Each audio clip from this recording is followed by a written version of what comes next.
everyone, and welcome to People Profile. I am Sophia Allen Hendricks. Today, my conversation is with Judge Norman Hemming. Judge, welcome. Hi, good day. How are you doing, Sophia? I am doing well. I'm glad to be here. I'm excited about what People Profile is doing. The information they're giving out to the diaspora is just totally amazing, and I'm humbled that you'd even consider having me on your program here today. Oh, absolutely. And I can tell already that your vivaciousness is just burning and just coming over on this side of the table. Is that another way of saying that I'm fat? No, absolutely not. Absolutely not. No, I'm fat, but I am. That's all right. That's all right. So thank you definitely for joining us today. Tell us a little bit about your background. All right. So I was born in Pembroke Hall in Jamaica. Went to Pembroke Hall Primary. My mom's family is Cuban, right? But my dad's family is, of course, Jamaican, hardcore. The last name is actually Hemmings with an S. However, my father, don't ask me the reason why, when he registered all 6 of us, he dropped the S off of it. But if you look at his birth certificate, it actually says Hemmings. But all of us are Hemming. Maybe he didn't want to pay the child support. I don't know. Okay, right? Okay. I think we all have our story of things that happened when we were being registered. I have my own story, but I kind of like what happened with mine. So I share that perspective completely. Right. So what motivated you to get into public service and the law? Always wanted to be in public service. So I went to Pembroke Hall Primary, went to JC for high school, and while growing up, my uncle, Horace Patterson, was an attorney in Jamaica. In fact, he ended up being the director of public prosecutions in Jamaica. And when I used to go and visit them, I used to love going there. One, because of the food. When you went to Uncle Horace's home, you could have a whole bottle of D&G soft drink. At our house, there's 6 children biological and 4 others who were adopted. So as a result, we only had like a portion of the little bottle. Right? Each of us got that little portion. But at Uncle Horace's home, you could have the whole bottle for yourself and a big slice of bun and cheese. So, but when I went there, he was so exciting. The thing that he always did, I always listened to him talk. You know, in Jamaica, when you go to big people's house, you have to stay away, the little children. So I would hide in the kitchen, and I'd always listen to Uncle Horace, and I'd hear how he spoke, and he was always the smartest person in the room. Totally different than me. I'm not the smartest person in any room. However, I always wanted to be just like him. And then this incident happened after my first year of law school. I was driving a gypsy cab in the Bronx in New York. And you know, the gypsy cabs in New York don't have any plexiglass protection. So I picked up this guy, this fare, and he gave me the address. I knew the address. I said, this address is all industrial area. He said, no, man, there's one house on the street.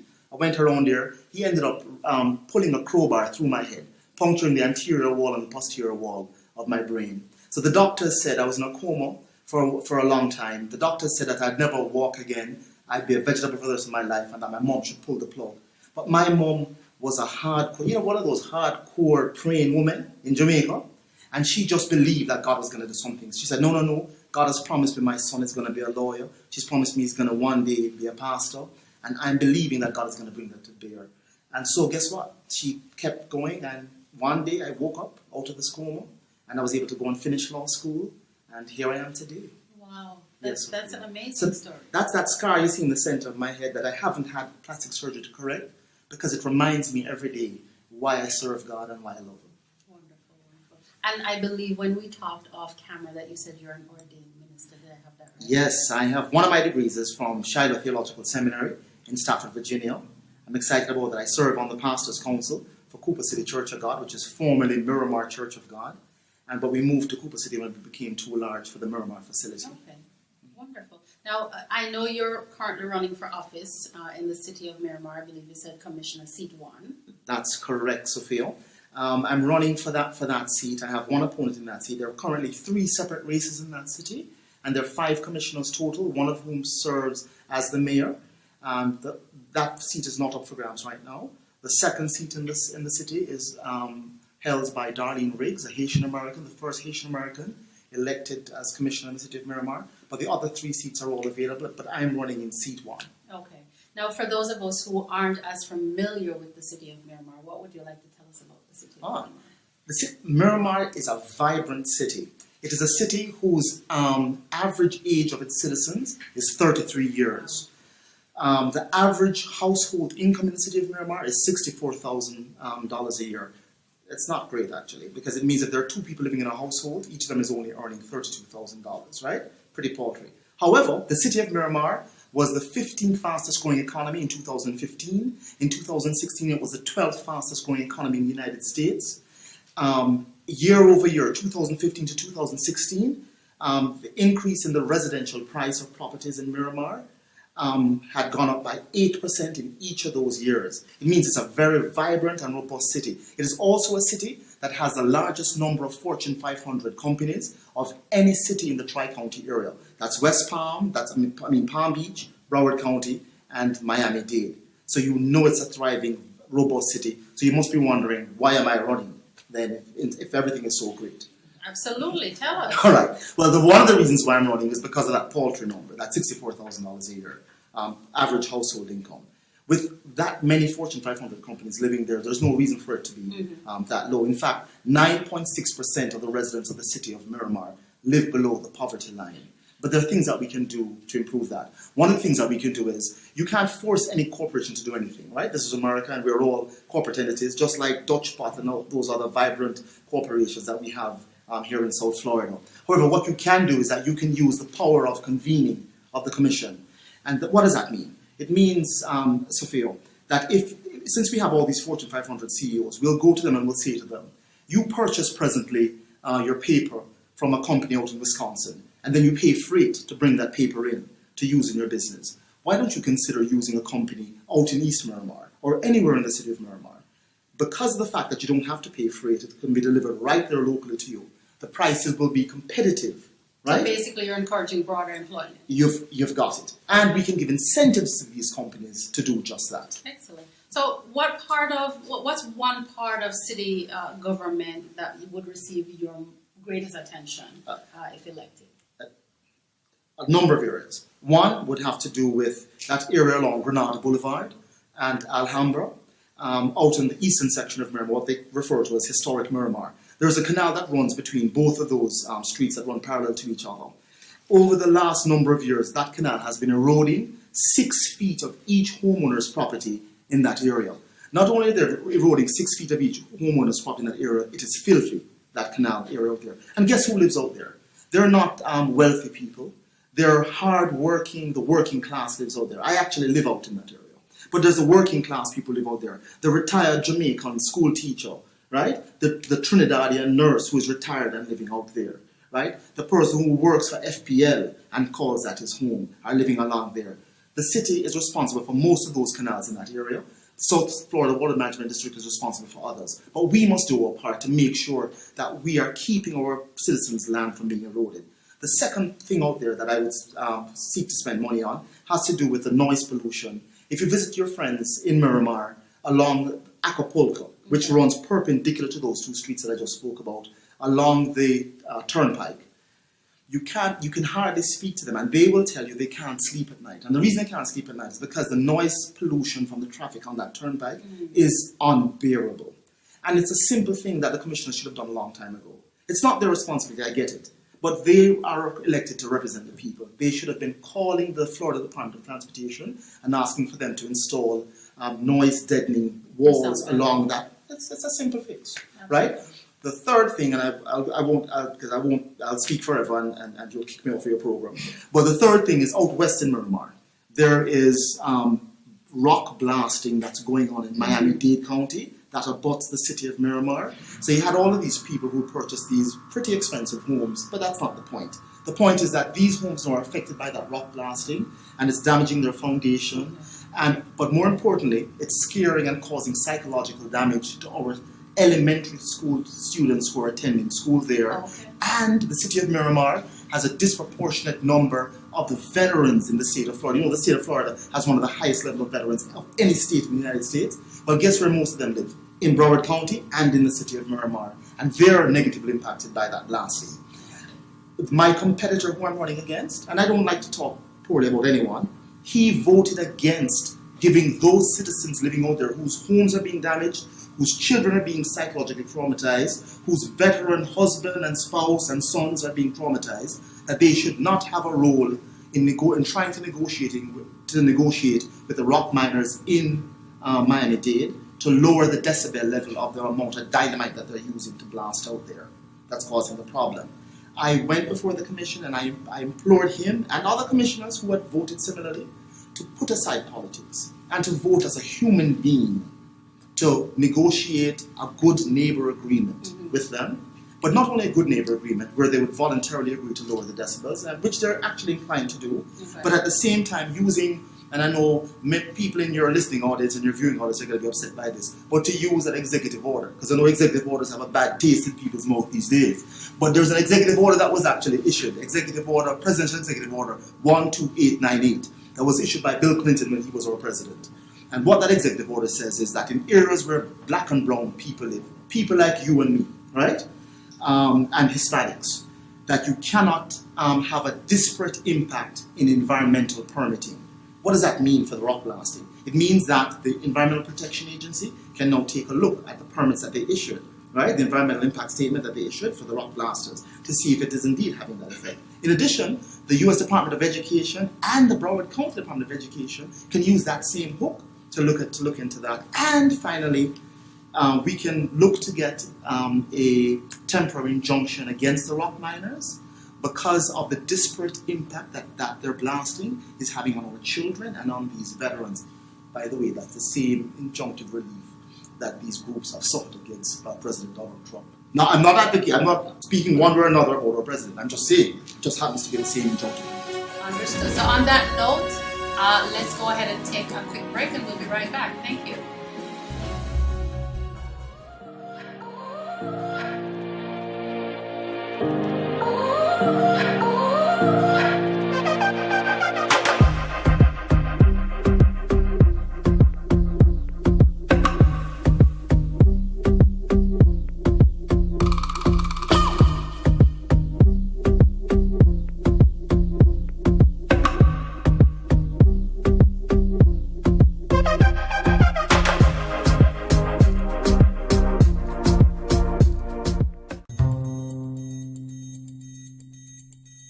Welcome to People Profile, sharing the stories of ordinary people.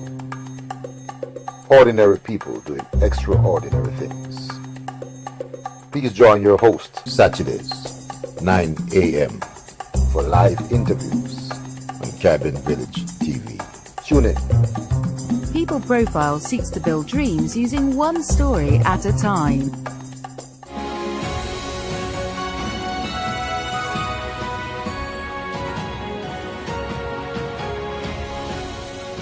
Welcome back to People Profile. My conversation today is with Judge Norman Hemming. Thank you again for being with us today in conversation.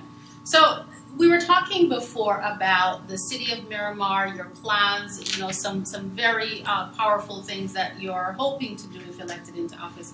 Talk to me a little bit about, from a taxation perspective, do you have a plan to promote any changes to the existing taxes? Yes, thanks for that question, Sophia.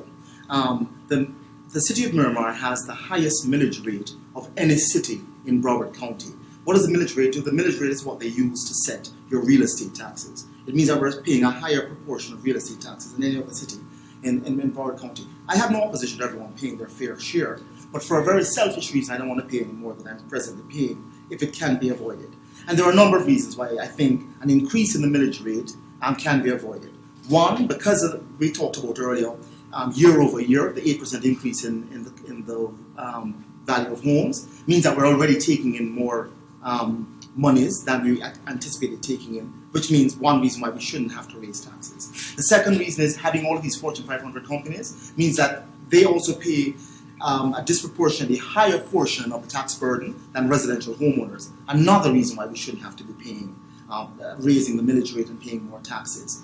But in addition to all of those things, there is something that's really concrete and real that we need to look at as a city. The city should use tax increases as a last-ditch effort. It should be the last thing that we look after when we decide to balance the city's budget. And think about it in these terms. You remember how the Japanese car manufacturers like Toyota and Honda beat the United States in producing low-priced cars that were very high quality? Well, they used a process that's known as quality circles. Quality circles was actually a process and a theory that was developed. And those of you, I don't know if your background is in business administration or government or public administration, but you may have heard of theory X, theory Y. Yeah. Well, quality circles is theory Z. And what Theory Z said, that was founded at Harvard University in a study, was when you want to increase productivity, when you want to have cost efficiencies in your business, go to the so-called lowest person in the totem pole. So what the Japanese did was they adopted that Harvard study and theory, and they appropriated and used it in Honda and in Toyota. So they went on the assembly line, right? And they said to the person riveting in that fender on the vehicle, how can we do this more cost effectively and more efficiently? And guess what? They did that with every person along the production process, all the way up to the CEO. So it was a bottom-up management approach as opposed to a top-down management approach.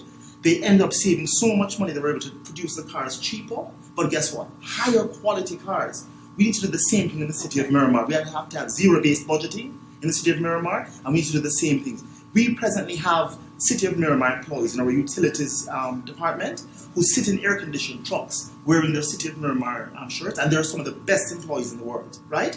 However, and they want to work, but the city, instead of having them use the city's equipment, which they already have, and the expertise which these workers possess, what the city does is that it hires independent contractors to come in. Don't ask me why, but you can guess why. And these independent contractors come in and they do the work in the city at a higher cost, unfortunately. Because you would say, well, if they come in and do it at a lower cost, it's great. You do it at a higher cost. So we have our employees watching them do the work. And then in the end product, most of the time, they do the work in such a shoddy fashion that our own employees have to go back out and fix the problem. And that's what we're seeing now happening with our sewage treatments that we're having being done in different phases. We're paying them all this money, and then our city employees are going out and fixing the problem. Got it. So should the city be encouraging building development? Definitely. One of the reasons why we're such a fast-growing and dynamic city has to do with development. And it's another area where my opponent has unfortunately been behind the curveball, right?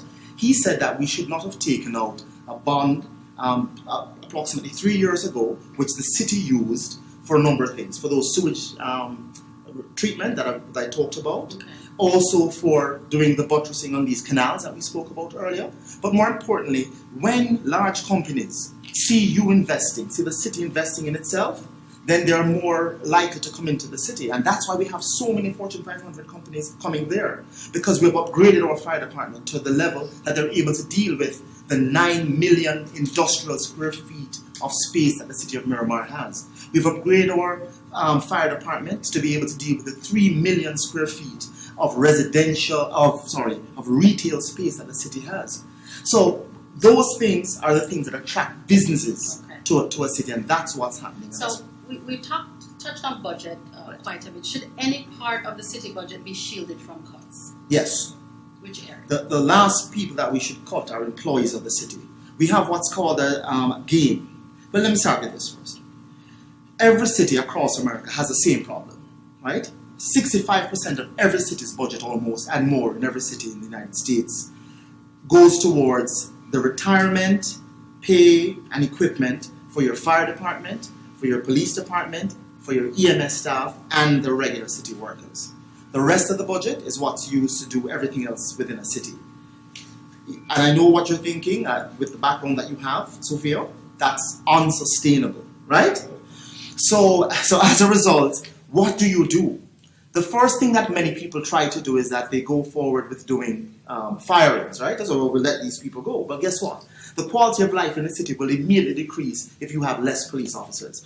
Let's take, for instance, the city of Miramar is divided into 10 policing zones. 7 of those zones are some of the safest portions of any city in the United States of America, running from Hiatus Road all the way out to US 27 or into the Everglades, right? However, within the last 6 months, there have been 100 car break-ins, 1 murder, and 1 home invasion out in those safest areas. But in those 3 other zones that are out in East Miramar, that go from Hiatus to 441, the area where I live, there's a website called crimereports.com, and the City of Miramar Police Department make reports to crimereports.com.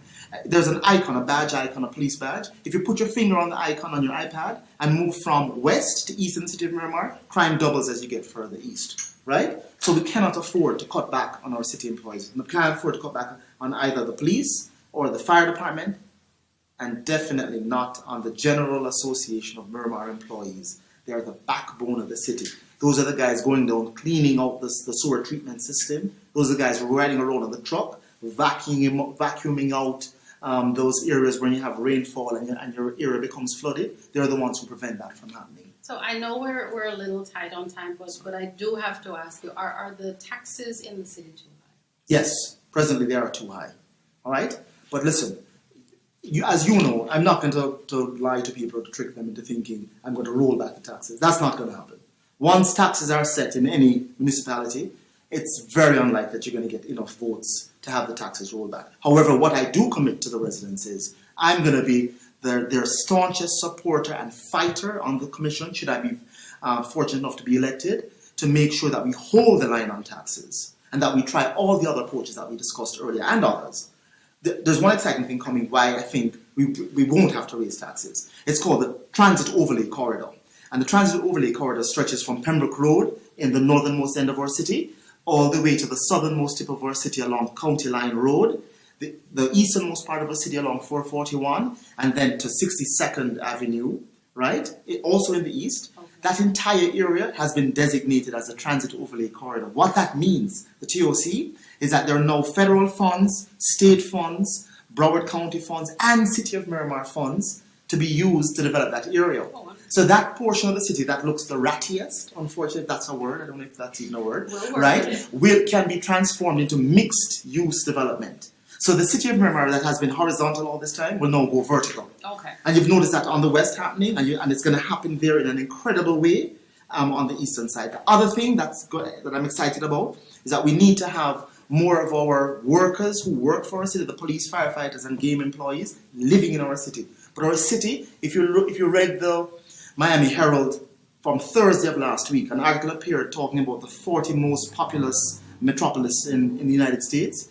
South Florida ranks 40th out of 40 in terms of the ability for young people coming out of college to be able to afford a home there. So one of the things that I'd be advancing is lowering the minimum square footage requirement for builders from 700 square feet to 600 square feet so that we can have higher density dwelling and more affordable dwelling for our residents there. Now, we've talked about the law, we've talked about your passion for service. What do you do in your spare time? Oh, I spend the time helping my son. He was just here in the studio earlier. I guess he's out probably playing a video game. Oh no, he's still there.